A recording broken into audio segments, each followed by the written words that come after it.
प्रिय भक्तों, जय श्री राम। स्वागत है आपके धार्मिक यूट्यूब चैनल धर्मशास्त्र में। हम फिर हाजिर हैं एक और नई कहानी लेकर, जिसका शीर्षक है विश्वामित्र का आश्रम। बिना देरी के कहानी शुरू करते हैं।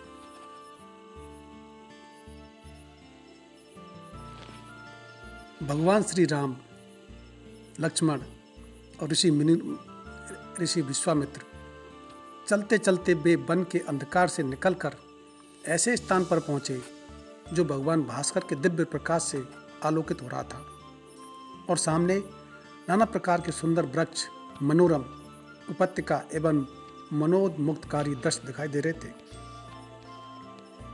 भगवान श्री राम ने विश्वामित्र से पूछा, हे मुनिराज, सामने पर्वत की सुंदर उपत्यकाओं में हरे हरे वृक्षों की जो लुभावनी पंक्तियां दृष्टिगत हो रही हैं, उनके पीछे ऐसा प्रतीत होता है कि जैसे कोई आश्रम है। क्या वास्तव में ऐसा है या मेरी कल्पना मात्र है?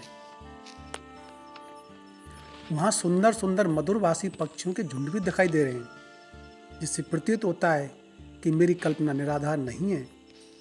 विश्वामित्र जी ने कहा, हे वत्स, ये वास्तव में आश्रम ही है और इसका नाम सिद्धाश्रम है। यह सुनकर लक्ष्मण ने पूछा, हे गुरुदेव, इसका नाम सिद्धाश्रम क्यों पड़ा? विश्वामित्र जी ने कहा, इस संबंध में भी एक कथा प्रचलित है। प्राचीन काल में बलि नाम का एक राक्षस था। बलि बहुत पराक्रमी और बलशाली था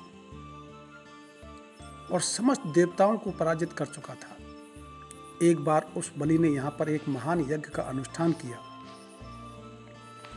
इस यज्ञानुष्ठान से उसकी शक्ति में और भी वृद्धि हो जाने वाली थी। इस बात को विचार करके देवराज इंद्र अत्यंत भयभीत हो गया। इंद्र समस्त देवताओं को साथ लेकर भगवान विष्णु के पास पहुंचा और उनकी स्तुति करने के पश्चात उनसे प्रार्थना की, हे त्रिलोकीनाथ, राजा बलि ने समस्त देवताओं को परास्त कर दिया है और अब वो एक विराट यज्ञ कर रहा है। वह महादानी और उदार हृदय राक्षस है। उसके द्वार से कोई भी याचक खाली हाथ नहीं लौटता है। उसकी तपस्या, तेजस्वता और यज्ञादि शुभ कर्मों से देवलोक सहित संपूर्ण ब्रह्मांड कांप उठा है। यदि उसका यह यज्ञ पूर्ण हो जाएगा तो वह इंद्रासन को प्राप्त कर लेगा। इंद्रासन पर किसी राक्षस का अधिकार होना सुरों की परंपरा के विरुद्ध है। अतएव हे लक्ष्मीपति, आपसे प्रार्थना है कि आप कुछ ऐसा उपाय करें कि उसका यज्ञ पूर्ण न हो पाए। उनकी इस प्रार्थना पर भगवान विष्णु ने कहा, आप सभी देवता निर्भय और निश्चिंत होकर अपने अपने धाम में वापस चले जाएं। आप लोगों का मनोरथ पूर्ण करने के लिए मैं शीघ्र उपाय करूंगा। देवताओं के चले जाने के बाद भगवान विष्णु ने वामन बौने रूप का धारण करके वहां पहुंचे जहां पर बलि यज्ञ कर रहा था। इस बौने किंतु परम तेजस्वी ब्राह्मण से राजा बलि अत्यधिक प्रभावित हुए और बोले, हे विप्रवर, आपका स्वागत है। आज्ञा कीजिए, मैं आपकी क्या सेवा कर सकता हूं? बलि के इस तरह कहने पर वामन रूपधारी भगवान विष्णु ने कहा, राजन, मुझे बैठकर भगवान का भजन करने के लिए सिर्फ 2.5 चरण भूमि की आवश्यकता है। इस पर राजा बलि प्रसन्नतापूर्वक वामन को 2.5 चरण भूमि नापने की अनुमति दे देते। अनुमति मिलते ही भगवान विष्णु विराट रूप धारण किया और एक चरण में संपूर्ण आकाश को, दूसरे चरण में पृथ्वी सहित पूरे पाताल को नाप लिया। पूछा, हे राजन, आपका समस्त राज तो मेरे 2 चरणों में आ गए, अब शेष आधा चरण से मैं क्या नापूं? बलि के द्वार से कभी भी कोई याचक खाली नहीं गया था। बलि इस याचक को भी निराश नहीं लौटने देना चाहता था। उसने कहा, हे ब्राह्मण, अभी मेरा शरीर बाकी है, आप मेरे शरीर पर अपना आधा चरण रख दीजिए। इस पर भगवान विष्णु ने बलि को भी अपने आधे चरण में नाप लिया। बलि का यह दान इतना महान था कि बलिदान के नाम से विख्यात हो गया।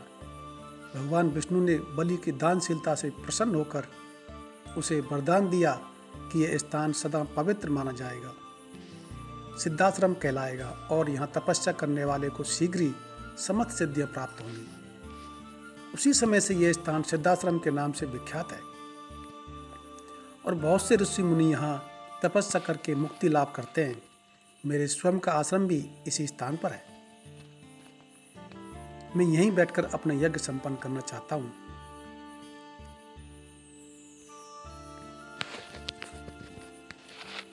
हे राम, जब जब मैंने यज्ञ प्रारंभ किया तब तब राक्षसों ने उसमें बाधा डाली है और उसे कभी पूर्ण नहीं होने दिया।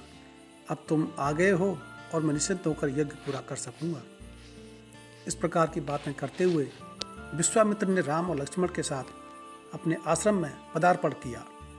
वहाँ रहने वाले समस्त ऋषि मुनियों और उनके शिष्यों ने उनका स्वागत सत्कार किया। राम ने विनीत स्वर में गुरु विश्वामित्र से कहा, हे मुनिराज, आप आज ही यज्ञ का शुभारंभ कीजिए।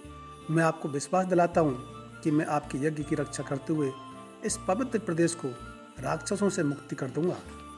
राम के इन वचनों को सुनकर विश्वामित्र यज्ञ सामग्री एकत्रित करने में जुट गए।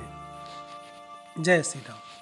प्रिय भक्तों, वीडियो अच्छी लगी हो तो वीडियो को लाइक करें और चैनल को सब्सक्राइब करें। जय श्री राम।